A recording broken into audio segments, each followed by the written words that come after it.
Every one of these people write my check. Every one of them do. I try to spend as much time as I can with them, and if we don't rise to the occasion all the time, I feel like I failed. On set was incredible. I didn't actually work with any stuntmen on the set. We would love to. We just need the leads. So anybody out there, if you've got any leads for us, you can email us. 4.5 years. How do I look, Danny? Hot. I've sat on these things before, but I've never actually ridden one. Oh! The morning of March 12th, 2025, numerous major news outlets simultaneously reported Mike Wolfe, the prominent face of the reality television show American Pickers, had been sentenced to life imprisonment.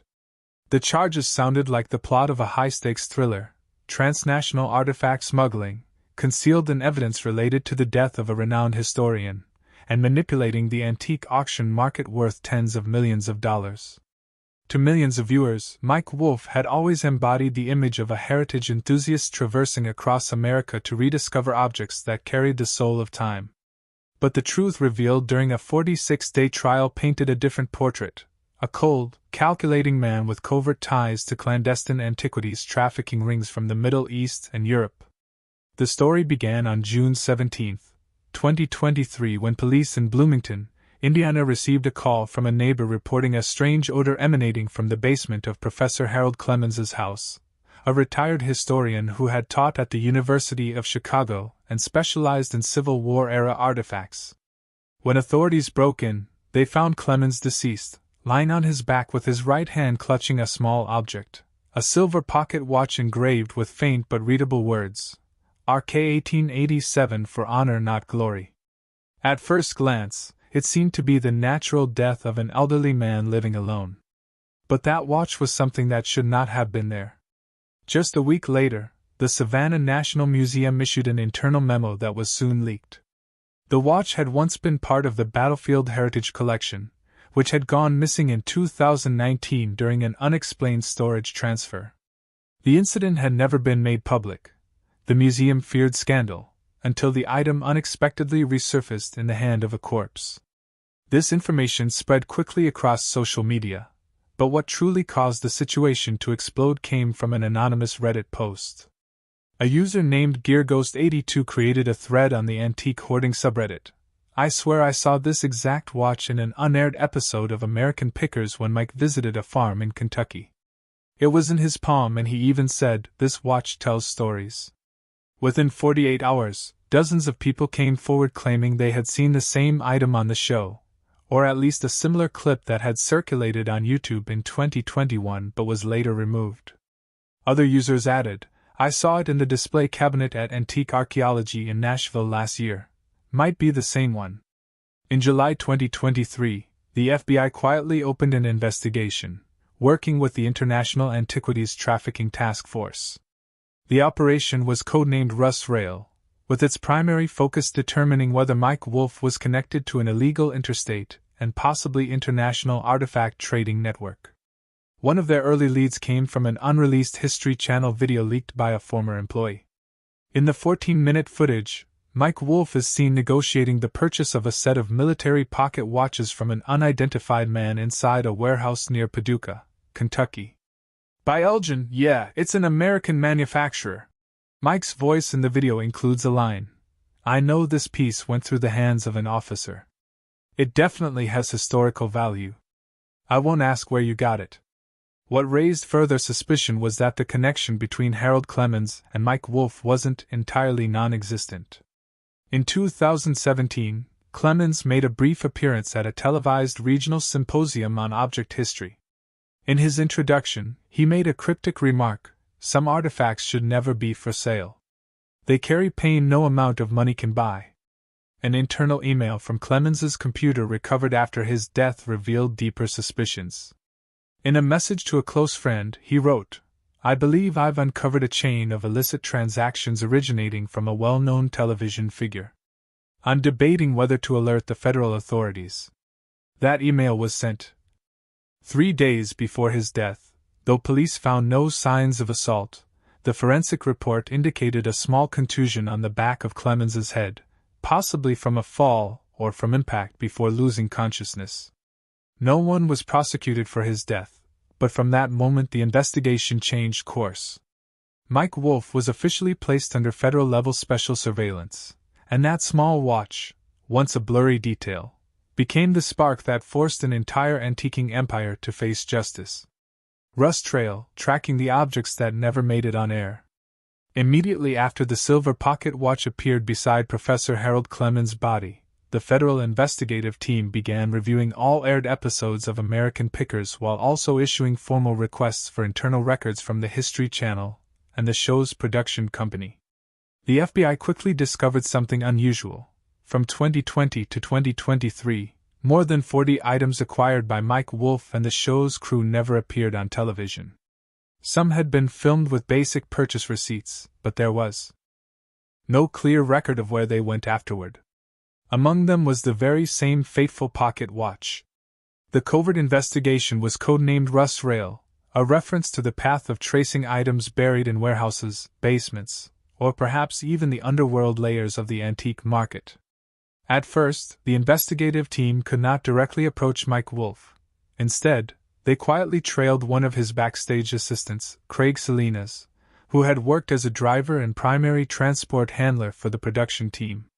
During a surveillance session lasting nearly 6 hours in southern Missouri, Salinas was recorded driving a van labeled Antique Archaeology to an abandoned warehouse, a location not listed in any official filming schedule. Local police were asked to assist by posing as a building safety inspection crew. There, they saw a series of sealed wooden crates containing 18th to 19th century items, including at least 3 objects identified by the FBI as reported stolen from a local museum in Georgia. A major turning point came when the investigation team obtained search warrants for 2 private storage facilities registered under a company called Time Vault Logistics LLC, a shell company in which Mike Wolfe held shares through 3 layers of financial intermediaries. In the first warehouse in Ohio, they discovered more than undocumented antiques ranging from Civil War-era revolvers and torn handwritten manuscripts to a nearly 1-meter-tall Egyptian deity statue carefully stored in a shockproof container. This statue, according to an internal report, matched one stolen from the Luxor Museum, Egypt, in 2011. Following the money trail, the FBI found that Mike Wolfe owned at least 5 small companies incorporated in tax havens such as Malta and the Cayman Islands. From 2016 to 2023, nearly $4.7 million USD had been moved between these companies through antique transactions, but none involved certified appraisers or reputable auction houses. Notably, a Swiss bank account under Wolfe's name had received a $150,000 wire transfer from an individual linked to the underground antique market in Aleppo, Syria, once accused of being a transit point for looted cultural artifacts during wartime. What stunned investigators was how Mike organized the entire operation. No official team member was responsible for transporting goods after filming. Everything was handed off to a third party with contracts signed through virtual fax apps and payments made in cash or cryptocurrency. The logistics coordinator was a man of Eastern European descent, his real name unknown but saved in Mike's messages under the alias Memon. From November 2023, the FBI decided to infiltrate the network by approaching an antique shop previously visited by Wolfe in New Mexico. An unofficial meeting between an undercover agent and Mike took place on the night of December 3rd. In an audio recording later leaked during the trial, Mike is heard saying, "Not every item should be on TV. Some things are meant for those who truly understand their value, not the audience." Shortly after this meeting, the FBI executed emergency searches at 3 locations connected to antique archaeology, including a secret warehouse in North Nashville. There they uncovered the List 17, a handwritten coded document listing artifacts alongside symbols, black market prices, and transaction dates. Next to the list was a personal notebook belonging to Mike with a penciled line that read, "They will never understand. This is about heritage, not money." But heritage cannot be an excuse to break the law. And with that much evidence, from undocumented artifacts, shady accounts to notes indicating concealment, Mike Wolfe was officially named the prime suspect in what could become the biggest scandal in the history of American reality television. A tense trial and the verdict for Mike followed. On January 9, 2025, the federal trial of Mike Wolfe officially commenced in Chicago. Security was tight. Reporters crowded outside the courthouse. Many people held signs reading, "Free Mike," still believing this was all a misunderstanding. But what was revealed inside the courtroom left most in silence. The 39-page indictment listed 6 main charges, including illegal transportation of antiquities, international trafficking of cultural heritage, tax evasion, obstruction of justice, money laundering, and indirectly concealing evidence in a suspicious death. The proposed sentence: life imprisonment without the possibility of parole. The prosecutor opened with a series of images and clips from never-before-aired videos in which Mike Wolfe appeared negotiating shady deals at locations not officially documented in the show. One of them showed Mike handing cash to a Syrian man in a Detroit garage in exchange for a small box containing unverified Roman coins. The prosecutor described it not as collecting but as a commercial model built on illegality disguised through the lens of television. A major blow to Mike's defense came from the testimony of Frank Fritz, Mike's former companion during many of the show's early seasons. After stepping away from the show, Frank agreed to be a witness, and his words silenced the courtroom. He said, "We had once promised to only collect what was legal. But as time went on, everything changed. Mike became obsessed with things no one else had. He said, to keep the show alive, we have to dig deeper, both literally and figuratively." Frank carefully recalled an incident in 2021 when they acquired a wartime diary in Arkansas. Mike later took it away, and no one knew where it went. But weeks later, Frank saw a copy of that very same diary on the black market, priced at 15 times more. The defense team offered little direct rebuttal to the physical evidence. Instead, they focused on portraying Mike as someone caught in a system he could not control, claiming all transactions were handled by the logistics team argued that Mike was a lover of antiques, not a mastermind. They claimed the suspicious funds were legitimate income from private foreign collections, and the Swiss account was a lawful savings account. Mike Wolfe remained silent for nearly the entire duration of the trial. His gaze was somber, devoid of emotion. On day 31 of the trial, when asked if he wished to speak to the jury, Mike stood, looked straight at them, and said, "I never saw myself as a criminal. I just wanted to save what others had thrown away. If that makes me guilty, I accept it." That shocking statement was quoted across headlines, dividing public opinion between admiration and condemnation. On sentencing day, the judge took just over 4 minutes to read the verdict. Based on the volume of evidence, the level of organization, and the resulting consequences, particularly the concealment of artifacts from international cultural theft, the court sentenced Mike Wolfe to life in prison without parole and terminated all ownership rights related to the show and the antique archaeology brand. In the gallery, an elderly man broke down in tears. He had been a devoted fan of the show for a decade. On social media, fan pages that once praised Mike began to disappear or shift to in memoriam status. But a larger question still lingered. If Mike was the ringleader, then who were the people behind him? The empire collapsed, and aftershocks followed.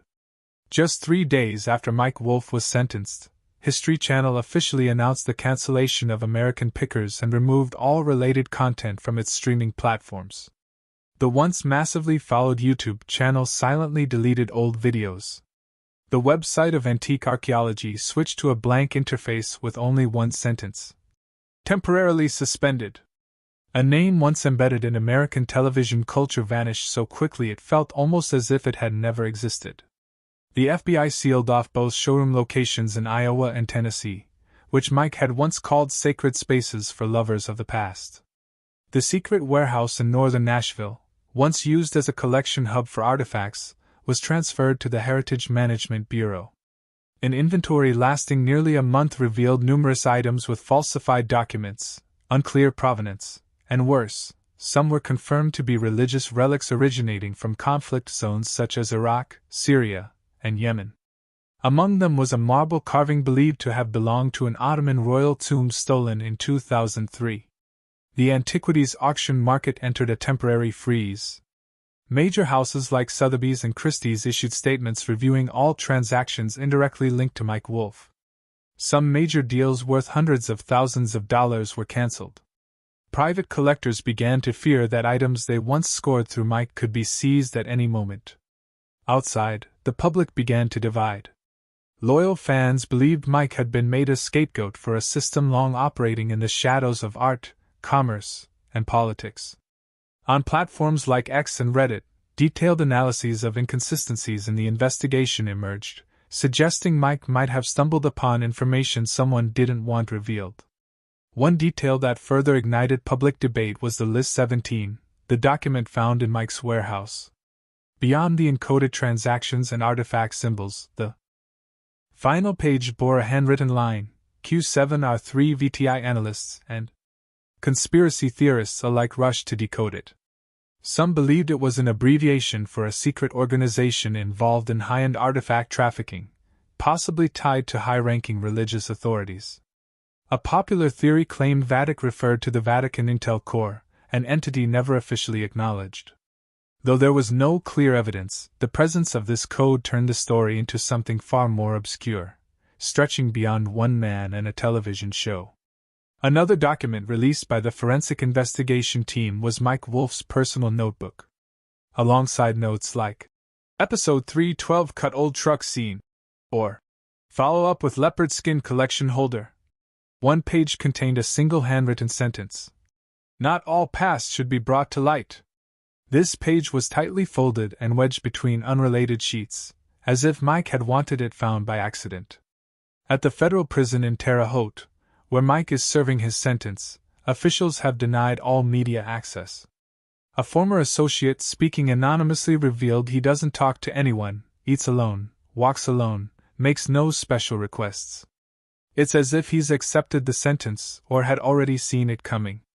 In March 2025, during a closed-door hearing, FBI representatives stated that other individuals connected to the case are still under surveillance, implying the investigation is ongoing.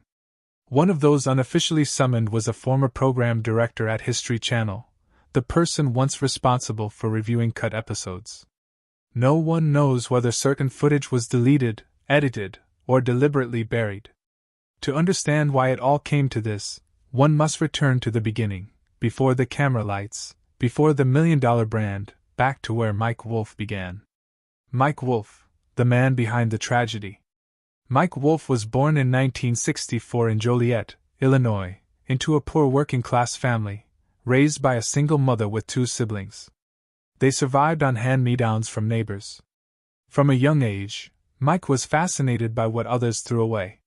While his friends collected baseball cards, young Mike dug through the schoolyard dump to retrieve broken radios, old bikes, anything with gears. His favorite saying during those early years was, "If it's worthless to everyone else, it's even more worth keeping." By 2010, when American Pickers first aired on the History Channel, Mike was already in his 40s, but the way his eyes lit up upon seeing an antique license plate was still childlike. The show became a phenomenon alongside his partner Frank Fritz. Mike drove thousands of miles across America, scouring garages, old barns, and forgotten warehouses to find treasures from the past. He was beloved not just for his knowledge but for the respect he showed sellers and the genuine passion he held for each object. But perhaps that passion went too far. Someone who worked with Mike in the early years once said he didn't just collect objects, he collected control over memory. As the show gained fame, the pressure to maintain ratings intensified. Each item had to outshine the last, and to achieve that, Mike began seeking out places people weren't supposed to go: evidence lockers, black markets, suppliers from war zones. No one knows exactly when Mike crossed the line, but one thing became clear: he was no longer just looking for things no one wanted. He was after things people were afraid to keep. Perhaps in Mike's mind, he was doing the right thing, rescuing fragments of history from being forgotten, but the law does not operate on personal ideals. Now Mike Wolfe is inmate #42719D54. The name that once stood for American heritage has been erased from all public platforms. But deep down, the question remains, was Mike Wolfe a man who exploited the past for profit, or the last person brave enough to preserve it regardless of the consequences? Mike Wolfe, from a man who crisscrossed America collecting memories, to a national television icon, and finally a convicted felon sentenced to life in prison. This story is a reminder that sometimes the line between passion and wrongdoing is thinner than we think, and the truth, no matter how deeply buried, will always find its way back to the light. Will you think about the verdict for Mike Wolfe? Was he a victim of the system or someone who went too far beyond the limits of morality? Let us know your thoughts in the comments after this video. Don't forget to subscribe and turn on notifications to stay updated with our latest releases.